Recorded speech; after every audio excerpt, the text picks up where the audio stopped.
Reggae is like soul or funk or pop. You know, it all depends. He had a voice so smooth it could iron your soul, but behind the velvet tones was a life unraveling in plain sight. Dennis Brown wasn't just a reggae star, he was the crown prince, the voice that even Bob Marley once called his favorite. But fame doesn't always come with peace.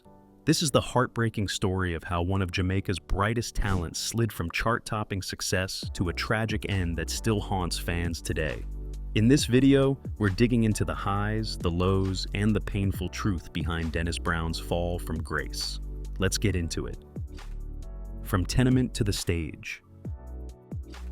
Before reggae knew him as the Crown Prince, Dennis was just a kid with a golden voice and a head full of melodies borrowed from Sam Cooke and Nat King Cole. Born February 1st, 1957, in Kingston's Victoria Jubilee Hospital, Dennis Emmanuel Brown didn't grow up in luxury. His home was a packed tenement near North and King Streets, filled with music, laughter, and the hustle of inner-city life. His father, Arthur, a storyteller by trade, worked as a writer, actor, and journalist, and might have been the first to recognize the boy's creative streak. Sadly, his mother passed away when Dennis was still young, a loss that never quite faded from his songs. By 9, Dennis had his first taste of the stage, performing at a school concert, but truth be told, he was already hooked on music before he could fully understand the lyrics he sang. He soaked up smooth American soul like a sponge, idolizing crooners with voices as smooth as silk, like Sinatra. But it was Nat King Cole who really captured his young heart. Like any music-obsessed kid growing up in Kingston, he made a habit of lingering near Orange Street.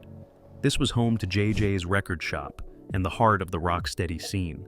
If you were lucky, you might catch young Dennis turning a sidewalk into a stage, serenading neighbors for pocket change. The boy could sing, and everybody knew it.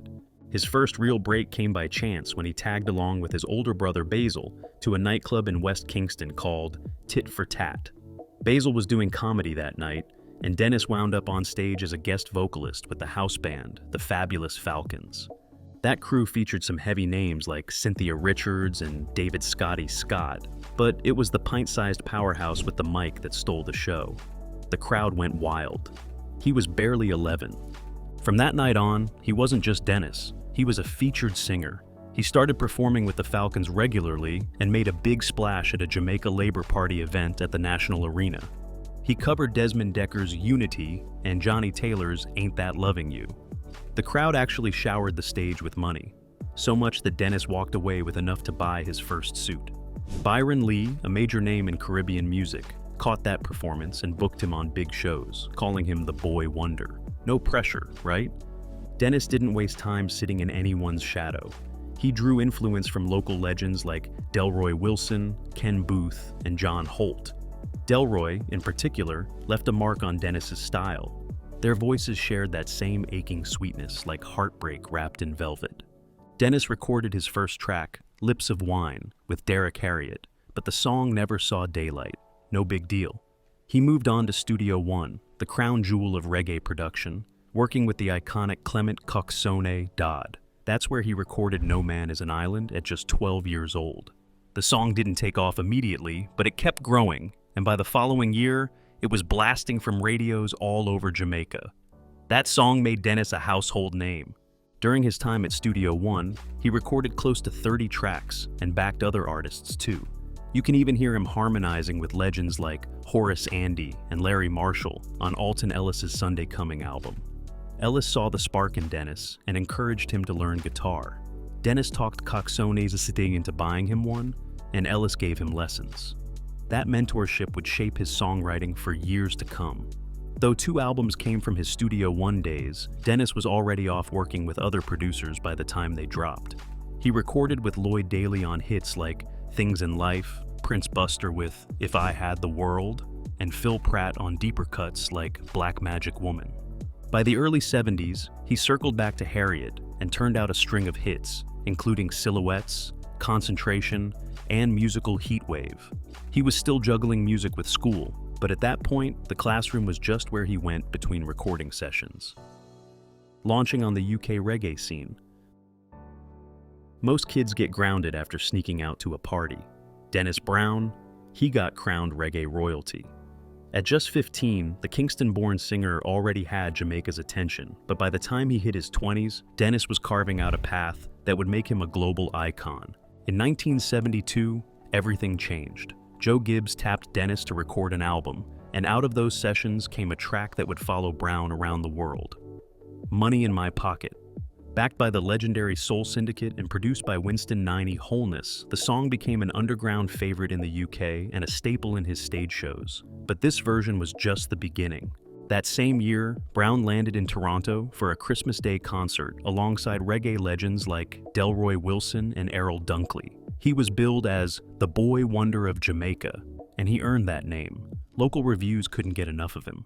Not long after, a DJ version of the hit song, So We Stay, Money in Hand, featuring Big Youth, rocketed up the charts in Jamaica and sold more than the original. His connection with producer Wholeness went deeper than the studio. They even shared a house in Kingston. Together, they created more classics, including Westbound Train, which ruled the airwaves in summer 1973. That same year, a reader's poll crowned Dennis the top male vocalist in Jamaica. If you were listening to reggae in the 70s, you knew his voice. Hits like Cassandra and No More Will I Roam kept the momentum going, while more rootsy tracks like Africa and Lovejaw became favorites in London's booming sound system culture. But with success came exhaustion. In 1973, Brown was hospitalized for overwork, and rumors spread like wildfire. Some claimed he had a serious illness, and others said he had only one lung. The truth? He needed rest, and he took time to focus on school. By late 1974, he was back and stronger than ever. Brown joined a Jamaican music showcase touring the UK, performing alongside the Maytals and Cynthia Richards. What was supposed to be a short stint turned into a 3-month stay. Backed by the Cimarrons and produced by Sidney Crooks, Dennis returned to recording, releasing No More Will I Roam through the UK label Cinda.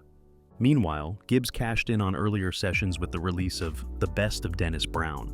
By Christmas, Dennis was back home, but not for long. 6 weeks later, he returned to the UK, now with Wholeness as his manager, and struck a deal with Trojan Records. That gave birth to the album Just Dennis. Unfortunately, Trojan collapsed soon after, leaving Dennis and Wholeness unpaid. Still, they didn't stop. Back in Jamaica, they recorded a fresh batch of songs, including So Long Rastafari and Open the Gate. In 1975, Brown dropped new material with top producers like Sonia Pottinger and Bunny Lee, and even launched his own label, DEB Music, in a bid to take control of his career. The DEB label was his way of betting on himself, and to fund it, Dennis played 5 nights straight at a small club in Croydon. The hustle was real. By 1976, things were looking up. A deal with Oval Records was lined up for DEB distribution through Virgin, but a disagreement ended that plan. Promotion suffered, but Brown kept recording. That year, he teamed up with Lee Scratch Perry at Black Ark Studio, cutting the now legendary Wolf and Leopard. The track blasted Jamaican criminals for pretending to be Rastas, and it became one of his most powerful anthems. But by now, Dennis was ready to break out of old patterns. He split from Wholeness and told Black Echoes, "I was going along with one man's ideas too long. Now I know I can produce myself." And he did. Back with Joe Gibbs, Dennis agreed to share his rhythms in exchange for studio time. That deal birthed Visions of Dennis Brown in 1977. It soared on the Black Echoes chart and was praised by both critics and fans. Songs like Repatriation, Jah Can Do It, and his take on Milk and Honey put him at the top of his game. That same year, he toured the UK with Big Youth, describing the tour like a spiritual mission. "It's like I was appointed to deliver certain messages." He started mentoring Junior Delgado, moved to London, and relaunched DEB Music with Castro Brown in 1978. Artists like Gregory Isaacs and Bob Andy soon joined the label. By early 1979, everything came full circle. Dennis released a remixed version of Money in My Pocket, paired with Prince Muhammad's DJ cut, Cool Runnings. It exploded in the UK, hit number 14 on the charts, and crossed over into soul and rock scenes. This was an unheard of move for a reggae artist. Suddenly, Dennis Brown was on the cover of NME, and reggae had a new face. The following albums, So Long Rastafari and Joseph's Coat of Many Colors, kept the fire burning, but By the end of '79, DEB Music folded. Still, Dennis never stopped. He kept producing, kept releasing hits, and kept proving that he was more than the boy wonder. He was the heartbeat of reggae. Dancehall era. You know you're a legend when your voice is equally at home on a sound system in Kingston and a pop chart in London. By 1981, Dennis Brown had already built a name for himself in Jamaica and the UK, but now the world was calling and Dennis was ready to answer. That year, he signed a major international contract with A&M Records, a move that marked the next phase of his career. Now, living full-time in the UK, Brown released his debut album with the label Foul Play. Produced by his longtime collaborator Joe Gibbs, the album flirted with commercial R&B sounds. While it didn't exactly set the charts on fire, it still delivered powerful roots reggae moments like The Existence of Jah and The World is Troubled. Those tracks proved Dennis hadn't forgotten where he came from, even if the packaging was more polished.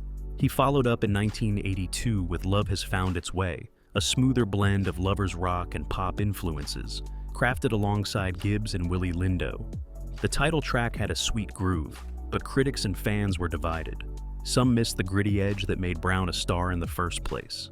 His final effort with A&M, The Prophet Rides Again in 1983, continued to walk that line between roots and radio-friendly, but by the end of that partnership, it was clear. Dennis was better at moving crowds than moving units. Meanwhile, Jamaica's music scene had flipped the switch. Dancehall was in.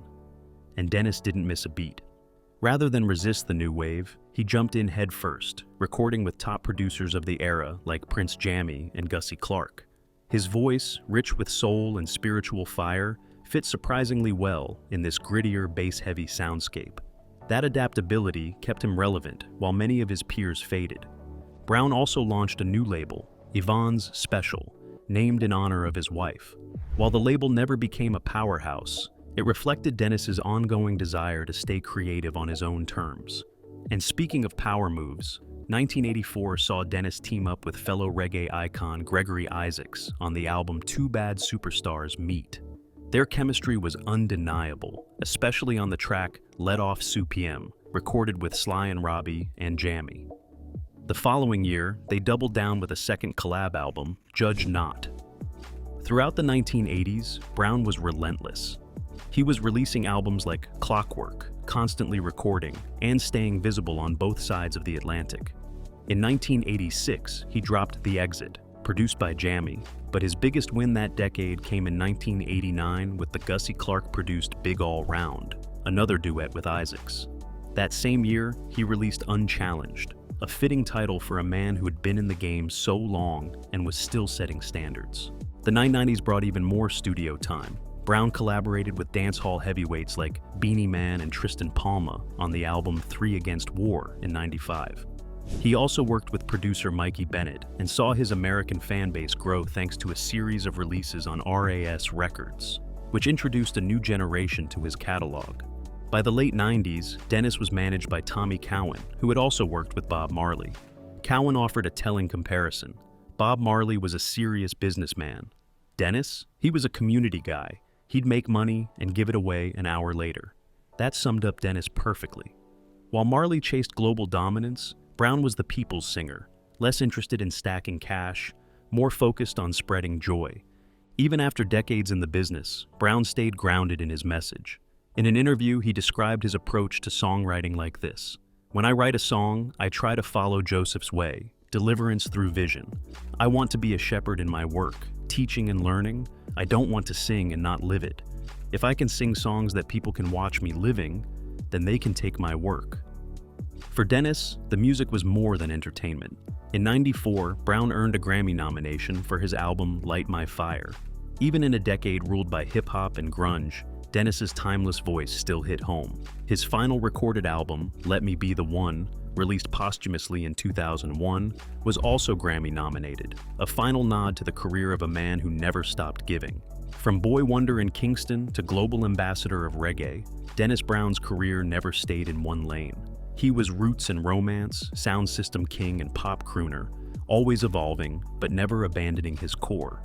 His legacy lives not just in the records, but in the lives his music touched, deeply, honestly, and unapologetically. The Fall of the Crown Prince.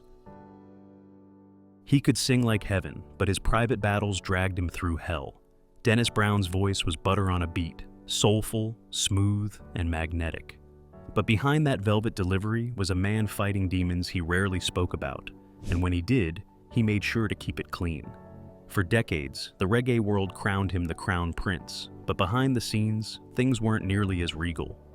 Whispers followed Dennis throughout his later years, and those whispers were loud. His crack cocaine use was an open secret in the music industry, especially among those who toured and worked closely with him.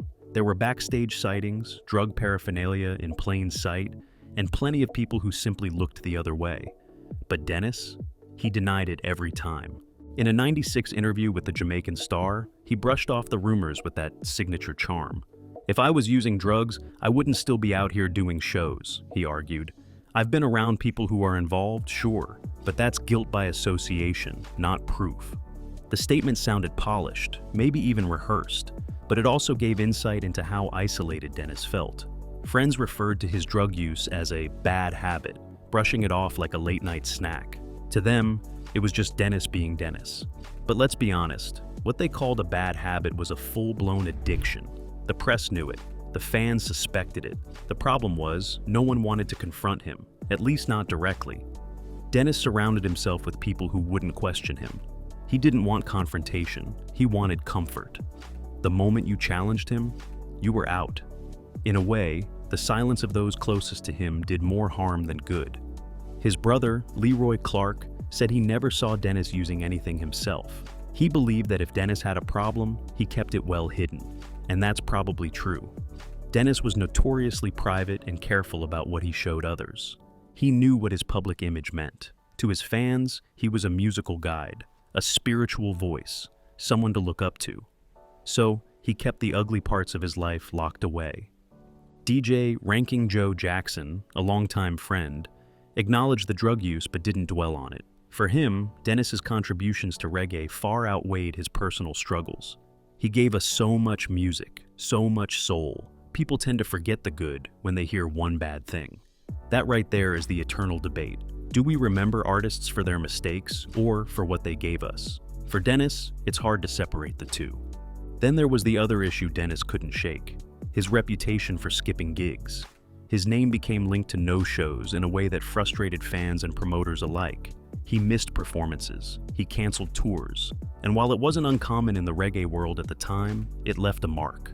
Some argued it hurt the genre on a global scale, costing reggae artists credibility in major markets. But Dennis wasn't trying to make excuses, he owned it. That was years ago, he told the Jamaica Observer before the '96 Reggae Sunsplash tour. People are about to see a new me.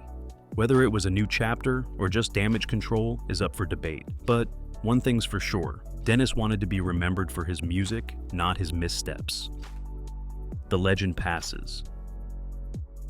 It wasn't a gunshot or a car crash. It wasn't a fiery headline that announced the end of Dennis Brown. It was silence. A quiet, painful silence that left reggae fans around the world stunned, confused, and heartbroken. One day, he was the unmistakable voice behind its "Love has found its way," and the next, that voice was gone. Dennis Brown, the man Bob Marley once dubbed the Crown Prince of Reggae, didn't die a fading star. Right up until his final breath, his music was still woven into the cultural fabric of Jamaica. He was on the radio, headlining shows, and commanding respect from younger artists who saw him as the blueprint. But behind the smooth vocals and commanding presence was a man fighting private battles, and ultimately losing a tragic war. In late June '99, Dennis returned from a tour in Brazil. He wasn't himself. He was suffering from fatigue, chills, and serious breathing problems. By June 30th, things had gotten bad enough that he checked into Kingston's University Hospital. Within 24 hours, he was gone. The official reports claimed pneumonia complications and heart failure. Later, another version pointed to a collapsed lung as the cause of death. No autopsy was conducted. No clear answers were offered. That murkiness only added to the heartbreak. Many close to him suspected there was more to the story. Some believe Dennis may have been suffering from AIDS, especially since 2 of his former partners had died from the disease. But his brother, Leroy Brown, publicly denied this, insisting Dennis was never diagnosed. The tabloids, of course, latched on. But fans were left wondering if the media had taken liberties with the truth, or if Dennis had simply become a master at hiding his pain. There was already a narrative at play. For years, Dennis had struggled with cocaine addiction. While his voice remained golden, his personal life had clearly taken a toll. Longtime collaborators had seen him at his best and at his worst. And yet, through it all, his legacy in music never dimmed. Because Dennis didn't sing from a place of perfection, he sang from a place of truth, and that truth resonated. It still does. When he died, the nation mourned like it had lost royalty, because in many ways, it had. Brown was no retired legend collecting Lifetime Achievement Awards in the background. He was still out there, still performing, still making music that mattered. His body was laid in state at Kingston's historic Ward Theater, where thousands gathered to pay their final respects. His funeral, held at the National Arena on July 17th, was less like a funeral and more like a state-sponsored musical tribute. Prime Minister P.J. Patterson and opposition leader Edward Seaga both gave speeches honoring him. If anything could unite Jamaica, it was Dennis Brown. Maxie Priest, Shaggy, Gregory Isaacs, and Freddie McGregor all took the stage that day. Not just as performers, but as grieving friends. His sons sang. His legacy became not just what he left behind, but who picked up the mic in his name. Dennis Brown was buried in Kingston's National Heroes Park, a resting place befitting his iconic status. Behind the music was a man who lived large, loved deeply, and wrestled with his demons. He left behind a wife, Yvonne, and 10 children who now carry his name. Prime Minister Patterson said it best. He has left us with a vast repertoire of songs which will continue to satisfy the hearts and minds of us all for generations to come. But for fans, the tragedy isn't just that Dennis Brown died, it's how he died.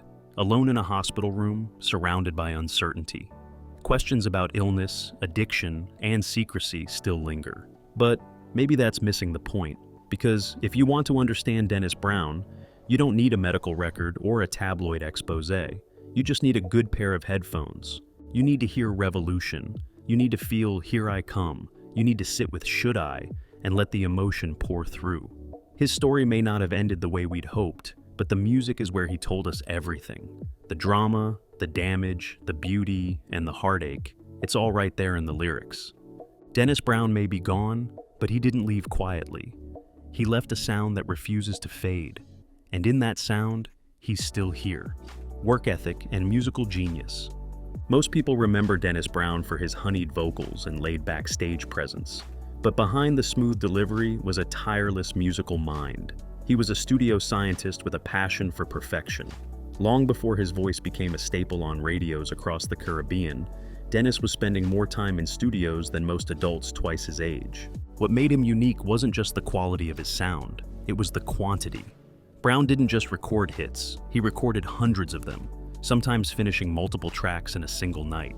While many artists took their time crafting albums, Dennis treated the studio like a second home. It's been said that in the 1970s and 80s, there was barely a month when a new Dennis Brown tune didn't hit the airwaves in Jamaica.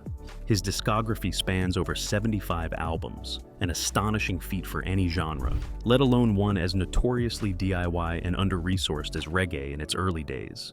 If you blinked, you'd miss an entire album drop. But this prolific output wasn't about chasing fame, it was about expression. Dennis once described music as a kind of medicine, both for the listener and for himself. When the world got too heavy, he didn't numb the pain, he sang through it. Every trip to the studio was another therapy session with a bass line. Whether it was lovers rock, roots reggae, or politically conscious tracks, Dennis approached each with sincerity and style. Brown's output wasn't just impressive, it overwhelmed the industry. Record labels struggled to keep up. At one point, multiple Dennis Brown albums were released by different companies within the same year, without coordination or promotion. This led to confusion in the marketplace and frustration among fans trying to keep up. But for Dennis, the music came first. Business came somewhere much, much later. He worked with a staggering list of producers: Joe Gibbs, 90 The Observer, Winston 90 Wholeness, and even the legendary King Tubby. Each one brought out different shades of Dennis's artistry. Joe Gibbs helped refine Dennis's commercial appeal, producing timeless hits like Money in My Pocket, while 90 emphasized the deep roots and rebel edge in tracks like Westbound Train and Wolf and Leopards. Brown had an uncanny ability to shapeshift sonically without losing himself. One day, he was a romantic crooner, the next, a revolutionary voice of the people. He navigated the spectrum of human experience, love, loss, injustice, hope, all within the space of a few verses. And he did it over and over again, often in a single take. One aspect of Dennis's legacy that doesn't get enough attention is his role as a mentor. By the 1980s, Brown had become a godfather figure in the reggae world. Younger artists like Frankie Paul, Luciano, and Garnet Silk looked up to him, not just as a star, but as a guiding light.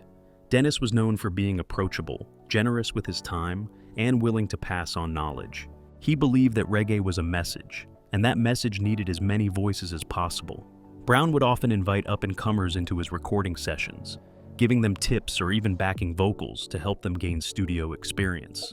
In an industry known for ego, Dennis stood out for his humility. And let's not forget the impact he had internationally. His reach extended far beyond the Caribbean. Artists from England to Africa drew inspiration from his work, and his albums became underground cult classics in cities like London, Lagos, and New York. Some even argue that his crossover potential paved the way for reggae's global boom, and artists like UB40 and Maxi Priest owe more to Dennis than they ever got the chance to say. Another lesser-known facet of Brown's artistry is his deep spiritual core. While he never wore religion on his sleeve, his music was often soaked in themes of redemption, divine justice, and inner strength. He seamlessly blended Rastafarian ideology, Christian influences, and personal philosophy into verses that felt both universal and intimate. For Dennis, music was a sacred calling. He saw his gift as something that belonged to the people, not to the charts. And in that sense, he never stopped giving.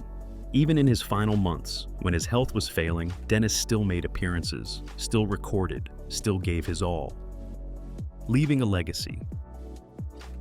Timeless, soaring, soul-stirring music. From Lovers' rock anthems to conscious roots tracks, his catalog reads like a diary written in rhythm. Want to know the real Dennis? Listen to the lyrics. He told you who he was, one verse at a time. His health may have failed, his heart may have given out, and his demons may have danced too close, but his voice never cracked, his art never wavered. Even at his lowest, he never stopped singing. And maybe that's the best way to remember him, not through the rumors, the uncertainty, or the pain, but through the songs that outlive them all. The Crown Prince may be gone, but his reign will echo forever. Hooked by heartbreak, remembered by rhythm. Dennis Brown's life was a symphony of soul, struggle, and staggering talent. From teenage prodigy to reggae royalty, his music carried hope even when his health and personal battles cast shadows behind the scenes. Though questions still linger about his final days, what remains undeniable is his impact. Dennis gave the world a voice that could break your heart and heal it in the same breath. If this story moved you, like, comment, and subscribe for more deep dives into legendary lives. And remember, when words fail, music tells the truth.